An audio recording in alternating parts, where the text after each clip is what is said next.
Hello guys, आप सभी का बहुत बहुत स्वागत है आज के इस वीडियो में। और आज के इस वीडियो में हम हमारे जॉइंट स्टॉक कंपनी का एक टॉपिक है जो कि हमें फिर से करना होगा। उसका रीज़न ये है कि कल मैंने ये टॉपिक समझा दिया था लेकिन वीडियो जो है वो रेंडरिंग नहीं हो पाई। तो इसी वजह से कल का जो वीडियो है वो बेसिकली आधा से ज़्यादा जो वीडियो है वो ख़राब तरीके से रेंडर हुआ है, जिसकी वजह से आपको वीडियो जो है वो ठीक से नहीं दिखाई दे रहा होगा। सिर्फ ऑडियो ही उसमें सुनाई जा रही है और जो वीडियो है उसका कुछ भी दिखाई नहीं दे रहा है। ठीक है, तो आज हम features of joint stock company, जो कि हमने कल के वीडियो में पहले ही देख लिया था, उसे हम आज अब फिर से देखने वाले हैं। क्योंकि कल का जो वीडियो को मैंने जब देखा तो उसमें मुझे ये पता चला कि सिर्फ ये जो फर्स्ट टॉपिक है, मतलब meaning of joint stock company, सिर्फ यही यहाँ पे ठीक से एक्सप्लेन्ड है। और जो बाकी का topic features of joint stock company है, ये स्टार्ट तो हुआ, थोड़ा सा पोर्शन इसका ठीक है, लेकिन बाकी का पोर्शन बिल्कुल ही ख़राब है, जिसकी वजह से ये कुछ भी समझ में नहीं आ रहा है। इसीलिए मैंने आज ये सोचा है कि मैं features of joint stock company को एक बार फिर से समझा दूंगा एंड जितना तक हो सकेगा मैं उतना तक करने की कोशिश करूंगा। And I am very sorry, क्योंकि आज मैं उतना देर पढ़ा नहीं पाऊंगा, क्योंकि आज मतलब मैंने जो आपको पहले बताया था कि कुछ प्रॉब्लम्स हैं अभी लाइफ में, तो उसी की वजह से मैं अभी इतना टाइम इस पे दे नहीं पा रहा हूँ।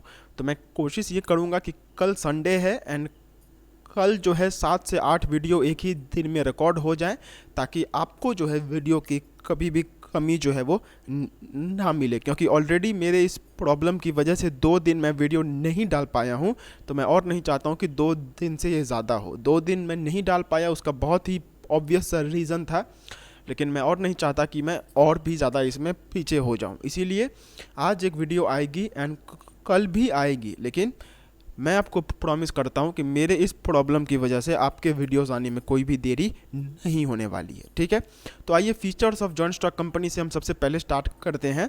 इस टॉपिक को मैं फिर से समझा देता हूँ, क्योंकि लास्ट वीडियो में ये उतना ठीक से एक्सप्लेन तो हुआ, लेकिन ये कुछ जब वीडियो ही ठीक से नहीं बन पाई है तो फिर इसको करके क्या फ़ायदा है।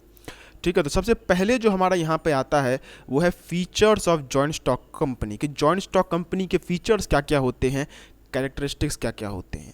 ठीक है, तो सबसे पहला जो हमारा फीचर होता है वो है सेपरेट लीगल एंटिटी। एंड ये मैं आपको बता देता हूँ कि ये जितने भी फीचर्स हैं जॉइंट स्टॉक कंपनी के, वो कहीं ना कहीं इसी से रिलेटेड हैं। इसीलिए ये जो फीचर है वो आपका सबसे ज़्यादा इम्पॉर्टेंट, मोस्ट इम्पॉर्टेंट फीचर ये हो जाता है। This is the most important feature जो कि आपके टोटल, जो कि आपका पूरा जॉइंट स्टॉक कंपनी के जितने भी फीचर्स हैं उसमें से ये आता है। ठीक है, अब जॉइंट स्टॉक कंपनी एक सेपरेट लीगल एंटिटी होती है, इसका मतलब क्या है? तो अगर मैं आपसे कहूँ कि आप ये हैं आप, ठीक है, और ये हूँ मैं। अब अगर मैं आपसे कहूँ कि आप और मैं एक ही इंसान हैं, तो क्या ये सही होगा? तो आप बोलेंगे सर ये कैसी बेफालतू की बातें आप कर रहे हो, आप और मैं कैसे एक हो सकते हैं? आप कहेंगे कि मैं अलग हूँ, आप अलग हैं, तो ये बात बिल्कुल सही है। तो सेम चीज़ जो है वो यहाँ पे भी अप्लाई होती है, कि जैसे आपने इस एग्जाम्पल में कहा कि आप एक अलग इंसान हैं एंड मैं एक अलग इंसान हूँ, ठीक इसी तरीके से सेपरेट लीगल एंटिटी क्या कहता है कि एक बिजनेस है एंड एक उस बिजनेस का मालिक है। अब सेपरेट लीगल एंटिटी के हिसाब से ये जो बिजनेस है एंड इसका जो ये मालिक है, ये दोनों आपस में किसी भी तरीके से रिलेटेड नहीं है। ये दोनों जो हैं वो आपस में बिल्कुल अलग हैं। They both are totally different from each other. इसमें कोई भी सिमिलैरिटी नहीं है। आप नॉर्मल लैंग्वेज में ये तो बोल सकते हैं कि ये जो कंपनी है ये उसी मालिक की है, लेकिन रियल लाइफ में कंपनी का लीगल तरीके से कोई मालिक नहीं होता है। कंपनी का कोई पर्टिकुलर मालिक नहीं होता है। कंपनी का अपना एक अलग एग्जिस्टेंस है। जैसे एक इंसान को कानूनी तरीके से अलग माना जाता है, ठीक उसी तरीके से एक कंपनी को भी, एक बिजनेस को भी कानून के नज़र में अलग माना जाता है। एंड यही एक फीचर है जो कि बिजनेस एंड उसके ओनर दोनों को सेपरेट करता है। दोनों के बीच में कोई भी सिमिलैरिटी नहीं है। जैसे आप और मैं दो अलग अलग इंसान हैं, आप में और मेरे में कोई भी, मतलब आप और मैं इक्वल नहीं है। हो सकता है कि सिमिलैरिटी हो, आपको जो है खाने में अगर आपको फॉर एग्जांपल खाने में आपको मोमो पसंद है तो मुझे भी मोमो पसंद, तो ये चीज़ हो सकता है, सिमिलैरिटी है, लेकिन आप और मैं एक ही नहीं है। We both are not the same thing. आप एक अलग इंसान हैं एंड मैं एक अलग इंसान हूँ। आपको अलग से खाना खाना होता है, मुझे अलग से खाना खाना होता है। ऐसा नहीं होता है कि मेरे खाना खाने से आपका पेट भर जाए या फिर आपके खाना खाने से मेरा पेट भर जाए। We both are totally different. तो यही चीज़ सेपरेट लीगल एंटिटी के केस में भी आता है कि एक बिजनेस जो है और उसका जो मालिक है वो दोनों एक दूसरे से बिल्कुल भी अलग हैं। दोनों किसी भी तरीके में आपस में रिलेटेड नहीं हैं। सोचो हमारा बिजनेस है वो टोटली अलग है उसके कंपनी से, कंपनी एंड उसके ओनर से। जो बिजनेस है एंड उसका ओनर जो है वो दो अलग अलग चीज़ें हैं। हम ये नहीं बोल सकते हैं कि क्योंकि ये कंपनी में मालिक जो है वो ये है तो ये कंपनी और ये चीज़ एकदम सिमिलर होगा। ऐसा नहीं है। कंपनी इज़ डिफरेंट, द मालिक इज़ डिफरेंट। दोनों अलग अलग चीज़ें हैं, दोनों में किसी भी तरीके का सिमिलैरिटी जो है वो नहीं है। एंड यही होता है सेपरेट लीगल एंटिटी, कि बिजनेस अलग है टोटली मालिक से एंड मालिक अलग है टोटली कंपनी से। लेकिन यही अगर यहाँ पे पार्टनरशिप होगा या फिर अगर सोल प्रोप्राइटरशिप होगा, अगर यहाँ पे हम एग्जांपल लेते हैं सोल प्रोप्राइटरशिप का, मतलब ये एक गली का दुकान है एंड ये उसका मालिक है, तो हम यहाँ पे बोल सकते हैं कि ये जो मालिक है एंड ये दुकान बिल्कुल अलग है, मतलब बिल्कुल सिमिलर है। इसका मतलब ये कि हम ये मालिक एंड ये दुकान आर टोटली इक्वल। अगर दुकान में कोई पैसे देता है इसका मतलब जो पैसा है वो मालिक को दिया गया है, एंड अगर कोई मालिक को कुछ पैसे देता है तो वो चीज़ दुकान में गया है। इस केस में बिजनेस एंड जो उसका मालिक है वो दोनों एक ही चीज़ है। तो ये होता है जिसे हम लोग, तो ये सेपरेट लीगल एंटिटी नहीं हुआ। सेपरेट लीगल एंटिटी कंपनी के केस में होता है जहाँ पे जो बिजनेस है एंड जो उसका मालिक है वो टोटली एक दूसरे से अलग हैं। हम कभी भी नहीं कह सकते हैं कि ये दोनों एक दूसरे से ही सिमिलर हैं। बिजनेस एक अलग चीज़ है एंड कंपनी जो है वो टोटली अलग है। ठीक है।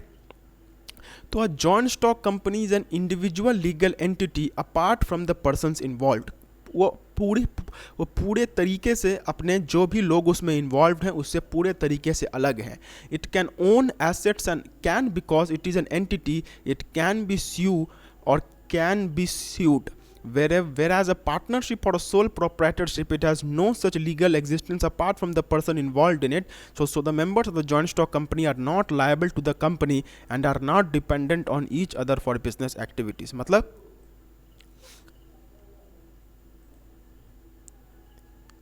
मतलब ये कि अगर फॉर एग्जांपल एक फर्नीचर है जो कि कंपनी में ख़रीदा गया है, तो ये फर्नीचर जो है ये कंपनी का है। कोई भी मालिक ये नहीं बोल सकता है कि क्योंकि ये कंपनी मेरी है एंड ये फर्नीचर मेरे ही कंपनी में ख़रीदा गया है तो ये फर्नीचर भी मेरा होगा। ऐसा नहीं हो सकता है। कंपनी का फर्नीचर है। अगर आपको अपना फर्नीचर चाहिए तो वो आप खरीद के लाइए। ठीक है। तो ये होता है सेपरेट लीगल एंटिटी, एंड ये सिर्फ कंपनी के केस में ही हमें देखने को मिलता है। कोई भी दूसरे बिजनेस में हमें ये देखने को नहीं मिलता है कि कहीं पे सेपरेट लीगल एंटिटी है। Separate legal entity is only seen in case of a joint stock company. ठीक है। अब नेक्स्ट है परपेचुअल। अब ये परपेचुअल का मतलब क्या होता है? तो देखिए, हम अपने पहले पॉइंट में ये तो समझ चुके हैं कि जो भी हमारा कंपनी है वो अलग है एंड जो उसका मालिक है वो एकदम अलग है।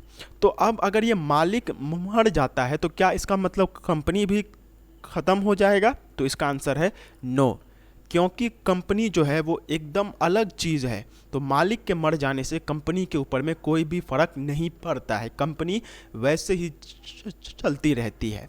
एंड क्योंकि कंपनी एक नॉन लिविंग थिंग है, तो हम तो जानते ही हैं कि जो चीज़ जिंदा ही नहीं है उस चीज़ का कभी मौत ही नहीं होता है। तो सिंपल इसका मतलब ये है कि अगर एक कंपनी एक बार में स्टार्ट हो जाती है तो वो जो कंपनी है वो through out the life time वो एकदम चलती ही रहती है। उस कंपनी का कभी भी जो एंड है वो नहीं होता है। कंपनी चलती रहती है, चलती रहती है, चलती रहती है। अगर एक कंपनी में 100 लोग मालिक हैं एंड अगर 100 के 100 लोग मर जाते हैं तो भी कंपनी को किसी भी तरीके से फ़र्क नहीं पड़ेगा। Joint stock company will continue to go on and go on and go on. लेकिन एक यहाँ पे एक्सेप्शन है कि अगर कानूनी तरीके से, मतलब एक होता है कंपनी का ख़त्म हो जाना, एक होता है कंपनी का बंद हो जाना। तो कंपनी कभी भी ख़त्म नहीं होती है, लेकिन कंपनी को बंद ज़रूर किया जा सकता है। कानूनी तरीके से कंपनी को बंद ज़रूर किया जा सकता है, लेकिन कंपनी जो है वो कभी भी ख़त्म नहीं होती है। कंपनी इज़ परपेचुअल, वो हमेशा ही इटर्निटी तक भी उसका जो है एग्जिस्टेंस रहता है। ठीक है, अब इसके बाद आता है नंबर ऑफ मेंबर्स। अब ये नंबर ऑफ मेंबर्स जानने से पहले हमें कंपनी के बारे में एक कंसेप्ट है जो कि जानना होता है। एंड वो कंसेप्ट क्या है कि अगर हम अपने कंपनी के बारे में यहाँ पे बात करें तो कंपनी जो है वो बेसिकली 2 तरीके का होता है। A company is of 2 types. सबसे पहले जो हमारा कंपनी होता है वो होता है प्राइवेट कंपनी, एंड जो नेक्स्ट होता है वो होता है public company. Private company and public company, अब ये दोनों के बीच में क्या डिफरेंस होता है? तो देखिए, हम जानते हैं कि हमारा जॉइंट स्टॉक कंपनी में जो मेन चीज़ है वो ये होता है कि इसका जो टोटल कैपिटल होता है, मतलब जितना भी पैसा इसमें लगाया हुआ है वो छोटे छोटे टुकड़ों में बांटा हुआ रहता है। That is divided into small small pieces, and इस पीस को ही हम लोग क्या बोलते हैं? इस पीस को हम लोग बोलते हैं शेयर। ठीक है, अब एक कंपनी जो है वो एकदम अलग है, वो तो हम समझ चुके हैं। एंड कंपनी के बाहर कौन होता है? कंपनी के बाहर होता है नॉर्मल पब्लिक, मतलब आम जनता, आप, मैं, हम जैसे लोग। तो हम हैं नॉर्मल पब्लिक एंड ये है कंपनी का शेयर। तो प्राइवेट कंपनी एक ऐसा कंपनी होता है जहाँ पे ये जो शेयर है, मतलब कंपनी के कैपिटल का वो जो हिस्सा है, वो हिस्सा हम मतलब आम जनता में नहीं दे सकते हैं। आपने एक चीज़ सुना होगा जो कि आम तौर पे आसपास में लोग बोलते ही रहते हैं कि मैंने इस कंपनी का इतना शेयर खरीदा हुआ है। तो वो आप कौन हैं? You are the general public. And आप किसके शेयर खरीद रहे हैं? आप खरीद रहे हैं एक कंपनी के शेयर। तो आप ये जो शेयर खरीद पा रहे हैं ये भी कंपनी की वजह से ही है। मतलब कंपनी जिसका आप शेयर खरीद पा रहे हैं वो एक पब्लिक कंपनी है। That is a public company, and इसी कारण से आप उसका शेयर जो है वो खरीद पा रहे हैं। लेकिन अगर वो एक प्राइवेट कंपनी होता है तो प्राइवेट कंपनी का जो शेयर है वो मार्केट में अवेलेबल नहीं होता है। मतलब प्राइवेट कंपनी में भी शेयर होता है क्योंकि वो एक जॉइंट स्टॉक कंपनी है, तो उसका भी जो कैपिटल है वो छोटे छोटे टुकड़ों में बांटा हुआ रहता है। तो शेयर तो उसमें भी है, लेकिन ये शेयर जो है सिर्फ कुछ ही लोगों को एक्सेसिबल होता है। बाहर में कोई भी नॉर्मल पब्लिक में से ये शेयर को खरीद नहीं सकता है। It is limited for a limited number of persons. कुछ ही लोगों तक ये सीमित रहता है। ऐसा नहीं है कि बाहर में कोई भी इस शेयर को खरीद के मार्केट में बेच सकता है। तो इस टाइप का कंपनी जिसमें उसका जो शेयर होता है वो सिर्फ कुछ ही लोगों तक सीमित रहता है, वही 2-3 लोग जो हैं वही सिर्फ उसके शेयर्स खरीद सकते हैं, वही 2-3 लोग उसके शेयर्स को बेच सकते हैं। तो इस टाइप के कंपनी को हम लोग प्राइवेट कंपनी कहते हैं, जो कि नाम से ही समझ में आ रहा है कि इसमें प्राइवेसी है। यहाँ पे कोई भी आकर के बाहर से शेयर नहीं खरीद सकता है। यहाँ पे सिर्फ वही लोग शेयर खरीद सकते हैं जो कि कंपनी में पहले से हैं या फिर उनका कंपनी में किसी न किसी तरीके का इंटरेस्ट है। ठीक है, वहीं अगर मैं पब्लिक कंपनी के बारे में बात करूँ तो पब्लिक कंपनी एक ऐसी कंपनी होती है जिसका जो शेयर होता है वो कोई भी कभी भी खरीद सकता है। एंड यही पब्लिक कंपनी का ही शेयर जो है वो मार्केट में लोग खरीदते हैं। ठीक है। पब्लिक कंपनी मतलब जिसका शेयर जो है वो आम जनता के लिए हमेशा ही ओपन रहता है। आम जनता में से कोई भी कभी भी आकर वो शेयर को खरीद सकता है एंड उसे बेच सकता है। वो टोटली फ्री है कि जब भी उसका मन होता है वो उस शेयर को अपने हिसाब से खरीद सकता है एंड अपने हिसाब से बेच सकता है। लेकिन प्राइवेट कंपनी में ऐसा नहीं है। प्राइवेट कंपनी का जो शेयर होता है वो कोई भी कैसे भी खरीद नहीं सकता है। प्राइवेट कंपनी का जो शेयर है वो सिर्फ कुछ गिने चुने लोगों के पास ही होता है एंड अगर आपको वो खरीदना है तो आपको उन लोगों से बात करना होगा। नॉर्मली जैसे एयरटेल का शेयर या फिर रिलायंस का शेयर जैसे मार्केट में आप कहीं से भी खरीद सकते हैं, वो चीज़ वहाँ पे नहीं होता है। ठीक है, तो ये है private company and public company. अब ये मैंने आपको क्यों समझाया है, तो ये मैंने इसलिए समझाया है क्योंकि इसी को यही दो कंपनीज़ के बेसिस पे हम नंबर ऑफ मेंबर्स समझने वाले हैं कि कितने लोग कम से कम इसमें होने चाहिए। तो देखिए, सबसे पहले तो मिनिमम होना चाहिए कि कम से कम इतने लोग एंड नेक्स्ट है मैक्सिमम, मतलब ज़्यादा से ज़्यादा इतने लोग। तो अगर हम एक प्राइवेट कंपनी बना रहे हैं, मतलब एक ऐसा कंपनी जिसका जो शेयर है वो हम नॉर्मली मार्केट में ऐसे ही किसी को नहीं देने वाले हैं, हम उस शेयर को सिर्फ अपने आपस में ही बांट कर रखने वाले हैं। तो इस टाइप की कंपनी में हमें कम से कम 2 लोगों की ज़रूरत होती है। कम से कम 2 लोग चाहिए एक ऐसी कंपनी को बनाने के लिए, एक प्राइवेट कंपनी को बनाने के लिए जिसका जो शेयर है वो ऐसे ही मार्केट में अवेलेबल नहीं हो जाएगा। जबकि अगर हम बात करें पब्लिक कंपनी की, मतलब एक ऐसा कंपनी जिसका शेयर कोई भी मार्केट में खरीद सकता है, तो इस टाइप की कंपनी को बनाने के लिए हमें 7 लोग, मतलब 7 लोगों की ज़रूरत होती है।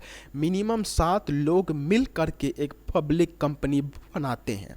ठीक है, एंड अगर बात करें मैक्सिमम की, तो प्राइवेट कंपनी के केस में मुझे भी ठीक से याद नहीं है, लेकिन प्राइवेट कंपनी के केस में आप मैक्सिमम 200 लोगों को अपने कंपनी का मालिक बना सकते हैं। 200 लोगों से ज़्यादा लोग आपके कंपनी के मालिक नहीं बन सकते हैं। मिनिमम आप 2 लोगों को रखिए एंड मैक्सिमम आप 200 लोगों को अपने कंपनी में एज ओनर रख सकते हैं। वहीं अगर मैं पब्लिक कंपनी के बारे में बात करूं, मतलब एक ऐसा कंपनी जिसका शेयर कोई भी खरीद और बेच सकता है, तो इस टाइप के कंपनी में 7 लोग तो मिनिमम चाहिए, लेकिन मैक्सिमम इसमें कितने लोग हो सकते हैं इसका कोई भी लिमिट जो है वो नहीं है। There is no limit as to the maximum number of persons who can be the owner of a public company. Public company में आप जितना आपका मन होता है आप उतने ओनर्स रख सकते हैं। ठीक है, तो यही ये पॉइंट था। ये पॉइंट दिखने में तो बहुत छोटा है, नॉर्मली आपको यही लगेगा कि सर प्राइवेट कंपनी में minimum 2 maximum 200 and public company में मिनिमम 7 एंड मैक्सिमम अनलिमिटेड।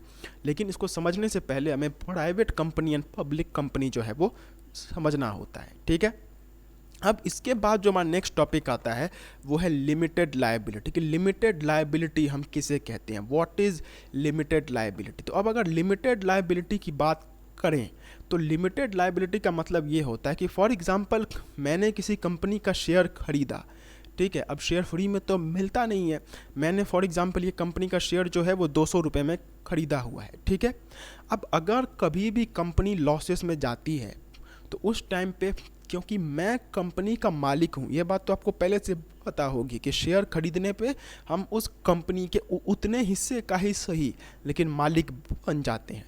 तो क्योंकि मैं उस कंपनी का मालिक हूँ तो मेरे पास उस कंपनी का भी कुछ राइट्स होता है एंड लायबिलिटीज़ भी होती है। तो अगर कभी भी मेरे ऊपर कोई भी लायबिलिटी आती है, मतलब कभी भी अगर मुझे नुकसान की भरपाई करनी होती है, तो मैंने जितना का शेयर खरीदा हुआ है, मैंने जितने पैसे कंपनी में लगाए हुए हैं, मुझे सिर्फ उतना ही पैसा का पेमेंट करना होगा। मतलब ये कि अगर मैंने फॉर एग्जांपल ये हमारी एक कंपनी थी, इसमें मैंने 200 रुपये का एक शेयर ख़रीदा हुआ है। अब अगर मैंने 200 रुपये का एक शेयर ख़रीदा हुआ है तो मुझे सिर्फ 200 रुपये का ही यहाँ पे लॉस का भरपाई करना होगा। 200 रुपये से एक भी ज़्यादा रुपये मुझे भरने की ज़रूरत नहीं है। अब अगर फॉर एग्जांपल कंपनी को हो जाता है लॉस एंड ये बोला जाता है कि हर एक शेयर होल्डर जो है वो 500 रुपये करके भरपाई करेगा, तो मैं बोलूँगा कि देख भाई 500 रुपये तू मुझे भरने को तो कह रहा है, लेकिन मैं सिर्फ 200 ही दूंगा। क्यों? क्योंकि मैं एक जॉइंट स्टॉक कंपनी में हूँ एंड उसका फीचर ही यही है कि मुझे जितना पैसा मैंने उसमें लगाया हुआ है सिर्फ उतना का ही मैं नुकसान का भरपाई करूँगा। ठीक है, तो ये होता है लिमिटेड लायबिलिटी। ठीक है, फिर इसके बाद होता है ट्रांसफरेबल शेयर। अभी ट्रांसफरेबल शेयर क्या है, तो हम तो अब तक समझ ही चुके हैं कि जॉइंट स्टॉक कंपनी है तो वहाँ पे शेयर भी होगा। ठीक है, तो ये जो शेयर है वो हम किसी दूसरे को दे सकते हैं। This share can be transferred to any other person. आज मेरे पास अगर किसी कंपनी का शेयर है तो कल मैं किसी दूसरे को वो बेच सकता हूँ, एंड यही होता है ट्रांसफरेबल शेयर। अब ये ट्रांसफरेबल शेयर का मतलब क्या होता है कि आज जो शेयर मेरे पास है कल वही शेयर किसी दूसरे के पास हो सकता है। अब आप यहाँ पे बोलेंगे कि सर पब्लिक कंपनी में तो समझ गए कि आज वो शेयर मेरे पास है एंड किसी दूसरे के पास वो कल हो सकता है, लेकिन प्राइवेट कंपनी में कैसे होगा? तो देखिए, प्राइवेट कंपनी में इतना जल्दी, इतना आसानी से तो ये चीज़ नहीं होता है, लेकिन ऐसा भी नहीं है कि वहाँ पे शेयर जो है वो ट्रांसफ़र नहीं हो सकता है। मैंने क्या बताया था प्राइवेट कंपनी को समझाते वक्त कि प्राइवेट कंपनी में जो भी शेयर्स होते हैं वो आम जनता को नहीं दिए जाते हैं, वो कुछ लोगों के पास ही रहता है। तो प्राइवेट कंपनी में ऐसा नहीं है कि आप शेयर नहीं ले सकते हैं या फिर आप शेयर नहीं खरीद सकते हैं। आप शेयर खरीद सकते हैं, बिल्कुल खरीद सकते हैं, लेकिन उसके लिए आपको उन लोगों से बात करना होगा जो लोग वहाँ पे हैं, जो लोग मार्केट में अवेलेबल हैं। इसको मैं एक एग्जांपल के थ्रू समझाता हूँ। फॉर एग्जांपल, जैसे आप अब जैसे मैं अगर यहाँ पे बात करूँ तो रिलायंस का मालिक कौन है? रिलायंस के मालिक है अंबानी। ठीक है, अब अगर आपको एक जियो का सिम खरीदना होता है तो क्या आप जियो का सिम खरीदने के लिए अंबानी से बात करते हैं? नहीं, आप उसे कहीं से भी खरीद सकते हैं। तो यही चीज़ पब्लिक कंपनी के केस में भी होता है कि जिस कंपनी के शेयर का बात यहाँ पे हो रहा है उस कंपनी के शेयर को हम लोग कहीं से भी खरीद सकते हैं। हमें मालिक से बात करने की ज़रूरत नहीं है। We do not need to contact the owner. ठीक है, लेकिन अब अगर फॉर एग्ज़ाम्पल मैं यहाँ पे एक काफ़ी फनी सा एग्जांपल ले रहा हूँ कि आप अंबानी जिस घर में रहते हैं, ठीक है, आपको उनका सोफ़ा बहुत पसंद आ गया है। ठीक है, अब वो सोफ़ा आपको ख़रीदना है, तो क्या अब आप वो मतलब रिलायंस का जो दुकान होता है, क्या आप वहाँ पे जाके बोलेंगे कि मुझे अंबानी जी के घर में जो सोफ़ा है मुझे वो ख़रीदना है? नहीं ना। इसके लिए तो आपको अंबानी से ही बात करना होगा। तो ठीक उसी तरीके से प्राइवेट कंपनी में भी ऐसा नहीं है कि आप शेयर खरीद नहीं सकते हैं या फिर वो शेयर एक आदमी दूसरे आदमी को दे नहीं सकता है, लेकिन इसमें कुछ जो है लिमिटेशंस रहती हैं, कुछ इसमें बाधाएं रहती हैं, एंड वो बाधा जब इसमें हो जाता है तो जाके इसमें ट्रांसफ़र हो सकता है। ठीक है, तो प्राइवेट एंड पब्लिक कंपनी दोनों में ही ट्रांसफ़र पॉसिबल है। पब्लिक कंपनी में बिना सोचे समझे हो सकता है, प्राइवेट कंपनी में थोड़ा सा उसमें जो फॉर्मेलिटीज़ है वो करना होता है। ठीक है, फिर इसके बाद एक पॉइंट है जो कि है इनकॉर्पोरेशन। अब ये पॉइंट क्या कहता है? ये पॉइंट ये कहता है कि अगर एक कंपनी है, ठीक है, तो वो कंपनी अगर एक बार शुरू हो गई तो वो कंपनी इटर्निटी तक चलती रहती है, जो कि हम देख चुके हैं कि पब्लिक कंपनी जो है या फिर कोई भी कंपनी क्यों ना हो, तो प्राइवेट कंपनी हो या फिर पब्लिक कंपनी हो, तो वो एक सेपरेट लीगल एंटिटी है। मतलब कानून ने उसको एक अलग इंसान माना हुआ है, एंड इसी वजह से वो परपेचुअल है, मतलब वो हमेशा ही चलती रहती है। लेकिन एक बात है कि वो उसको एग्जिस्टेंस में लाना होता है। वो कोई ऐसा नहीं है कि मतलब ये हो जाता है, प्रकट हो जाता है, वैसा उसमें नहीं है। आपको कंपनी को वॉलंटरीली स्टार्ट करना होता है, आपको अपना एफर्ट्स लगा के एक कंपनी को स्टार्ट करना होता है। भले ही एक बार वो स्टार्ट हो गई तो वो इटर्निटी तक चलती रहेगी, वो एक अलग बात है। That is not the topic, वो बात नहीं है। कंपनी एक बार अगर शुरू हो गई तो वो तो फिर इटर्निटी तक चलती ही रहेगी, लेकिन उसे स्टार्ट तो करना होगा। आप एक गाड़ी को चलाते हैं तो आप जितना दूर चाहे उसे चला सकते हैं, लेकिन एक बार स्टार्ट तो करना होगा। ठीक उसी तरीके से एक कंपनी जो है वो तो अनलिमिटेड लाइफ होता है उसका, लेकिन फिर भी उसे एक ना एक बार तो स्टार्ट करना होता है। जो गाड़ी में चाबी डालकर घुमाया जाता है वो काम आपको यहाँ पे मिनिमम करना ही होगा, इसके बिना जो है वो स्टार्ट नहीं होने वाला है। ठीक है, ओके। सो आज मैंने जैसा कि आपको पहले कहा था कि मैं आज का लेक्चर जो है वो बहुत बड़ा नहीं ले पाऊँगा क्योंकि कुछ पर्सनल रीजंस हैं। तो मैं कल जो है आपका ये मेरिट्स, फिर मेरिट्स एंड डीमेरिट्स एंड और एक पॉइंट है, ये दोनों मैं आपका कल करवा दूंगा। एंड उसके बाद हम परसों भी लेक्चर आएगा। एंड आपको बिल्कुल भी टेंशन लेने की ज़रूरत नहीं है कि आज बहुत इंपॉर्टेंट काम हो गया था, इसी वजह से वीडियो जो है वो इतनी छोटी है, लेकिन अब से जो वीडियो है वो लंबी ही रहने वाली है, ये मैं आपको गारंटी के साथ बोल रहा हूँ। ठीक है, ओके। सो मिलते हैं एक अगले वीडियो में।